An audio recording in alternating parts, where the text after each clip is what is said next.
नमस्कार, तुमचं सर्वांचं पुन्हा एकदा आपल्या चॅनलमध्ये स्वागत आहे. भिवू नकोस, मी तुझ्या पाठीशी आहे.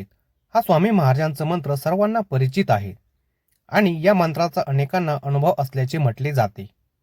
काही समस्या अडचणी जर असल्या तर मनापासून स्वामींना हाक मारली तर दिलासा मिळतो. स्वामी समर्थ महाराज हे श्री दत्तात्रयांचे अवतार मानले जातात. आता सर्वात महत्त्वाचा प्रश्न, स्वामी महाराजांना जर नवस करण्याची इच्छा असेल तर कसा करावा, हा प्रश्न बहुतेक लोकांना पडलेला आहे. तर आज आपण या व्हिडिओच्या माध्यमातून या प्रश्नाचे उत्तर जाणून घेणार आहोत. मित्रांनो, स्वामींना साधेपणा खूप प्रिय आहेत. अगदी घरच्या घरी सुद्धा स्वामींना नवस केला जाऊ शकतो. यासाठी मोठी पूजा किंवा होम हवन करण्याची सुद्धा गरज नाहीत असे म्हटले जाते. सकाळी आंघोळ नित्यकर्म करत स्वामींसमोर बसावे. घरातील स्वामींची मूर्ती किंवा फोटो समोर दिवा अगरबत्ती लावावी. श्री स्वामी समर्थांची अगदी मनापासून प्रार्थना करा.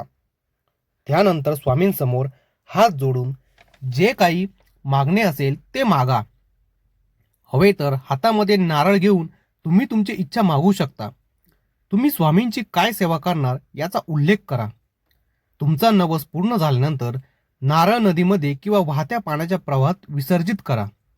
यासह स्वामींना प्रार्थना करा की हा नवस शक्य तितका लवकर पूर्ण व्हावा. स्वामींकडे मागितलेली गोष्ट जर पूर्ण झाली तर नवस फेडण्यासाठी शक्यतो अक्कलकोटला जाऊन स्वामींचे दर्शन घ्या. मनातील गोष्ट पूर्ण झाल्यानंतर सुद्धा स्वामी भक्ती सेवा ही सुरू ठेवा. तर या गोष्टी खूप महत्त्वाच्या आहेत. जर तुम्हाला स्वामींना काही नवस करायचा असेल तर अशा पद्धतीने तुम्ही स्वामींना नवस करू शकता. तुमच्या मनातील गोष्ट स्वामींसमोर मांडू शकता आणि त्याच पद्धतीने तुम्हाला त्याचे फळ हे नक्कीच भेटेल.